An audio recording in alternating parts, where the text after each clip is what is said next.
دو قسم کے پیار کرنے والے اہل بیت سے۔ ایک نے اہل بیت کی شہادت کو تماشا بنا دیا، وہ کہتے ہیں یکم محرم سے پہلے ناچ گانا دیکھو، تماشا کرو، موج کرو، 1 محرم سے 10 محرم تک بس مسلمان ہو جاؤ اور چوک میں کھڑے ہو کے امام حسین کی شہادت کا تماشا بناؤ۔ ایک شخص سے میں نے پوچھا تو وہاں کیوں گیا تھا؟ کہنے لگا میں تو تماشا دیکھنے گیا تھا۔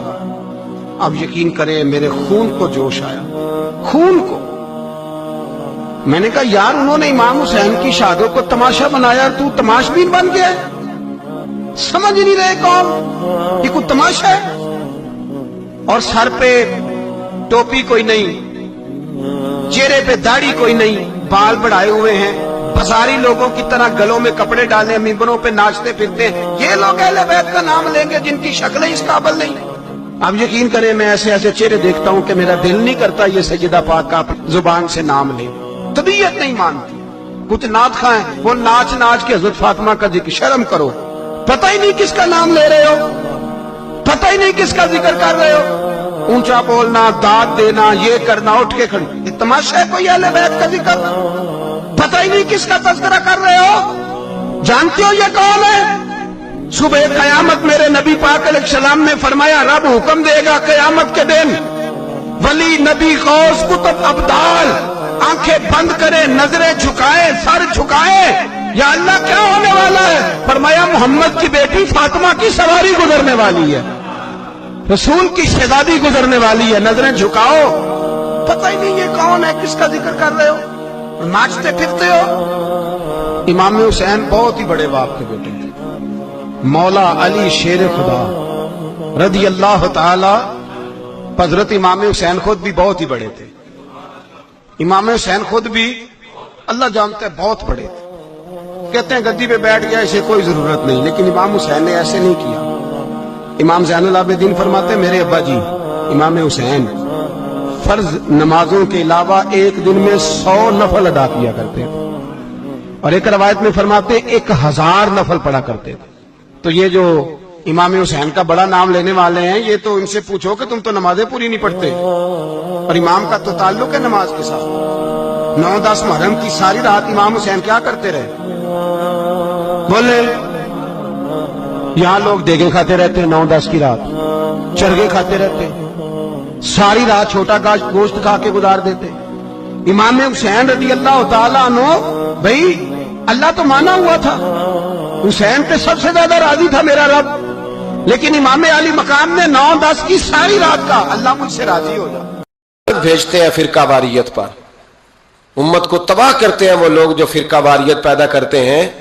لیکن آپ کو بتاؤں جس جماعت سے آپ کا تعلق ہے نا، اس جماعت کی امت مسلمہ کو ضرورت ہے۔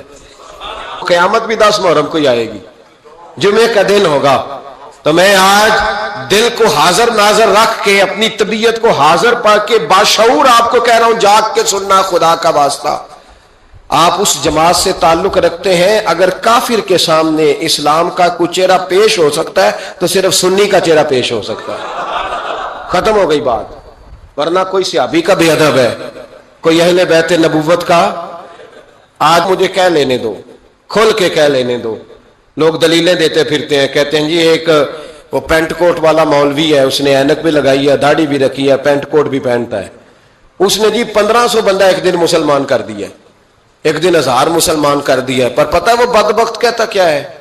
وہ کہتا ہے امیر المومنین یزید رضی اللہ تعالیٰ عنہ، میں کیا کروں اس کے 1500 مسلمان کو یا 2000 اس کے کلمہ، اور وہ جی بڑی دلیلیں دیتا ہے، وہ دلیلیں سنبھال کے رکھے، وہ دلیلیں جو جی بڑے لوگ اس کے ساتھ ہوتے ہیں۔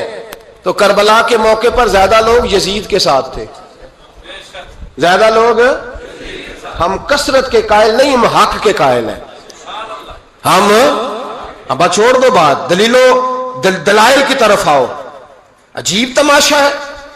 اور ایک مولوی صاحب اس کی حمایت کر رہے تھے، کہتے نہیں بندہ ٹھیک ہے، وہ بھول گیا تھا، اصل میں قصور عبید اللہ ابن زیاد کا تھا، اصل میں غلطی عمر بن سعد کی تھی، تو یزید کو زیادہ الزام نہیں دینا چاہیے۔ میں نے کہا بڑی تمہاری قریبی رشتہ داری ہے یزید کے ساتھ، تو اللہ سے دعا کیوں نہیں مانگتے کہ تمہارا حشر یزید کے ساتھ کرے؟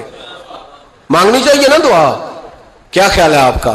ہم الحمدللہ جمعے والے دن مسجد میں بیٹھ کے دعا کرتے ہیں، یا اللہ ہمارا حشر امام حسین کے غلاموں میں کرنا۔ تو بھی کرنا، جرت کر، جرت ہماری جرت دیکھ، ہم یہ نہیں کہتے ان کے ساتھ کر، ہم کہتے ہیں یا اللہ ہمارا حشر ان کے، ہماری جرت دیکھو، ہم ان کے غلاموں میں، قدموں میں، نوکروں میں بیٹھنے کو وہ دعا مانگ رہے ہیں، یا اللہ ہمارا ان کے غلاموں میں، غلاموں کے، تو بھی جرت کر دلیری، کر جرت، کہ یا اللہ میرا حشر یزید کے ساتھ کر دلیری، اگر اتنا ہی اچھا تھا تو۔ بے شرمو، اتنا ظلم نہ کرو، اتنی زیادتی، اتنا ظلم نہ کرو، یہ ظلم ہے۔ امام حسین جمعے والے دن خطبہ پڑھنے لگے، جمعے سے پہلے امام حسین نے خطبہ پڑھا، اور آپ نے ایک جملہ کہا جو ہمیشہ یاد رکھا جائے گا۔ آپ نے فرمایا یزید کو جا کے بتا دو کہ مجھ جیسا تجھ جیسے کی بیعت نہیں کر سکتا۔ او کیا فکرہ ہے امام علی مقام کا۔ فرمانے لگے مجھ جیسا تجھ جیسے کی بیعت، اور آپ فرمانے لگے بتاؤ اس وقت پوری دنیا میں کوئی نبی کا نواسا موجود ہے میرے سوا؟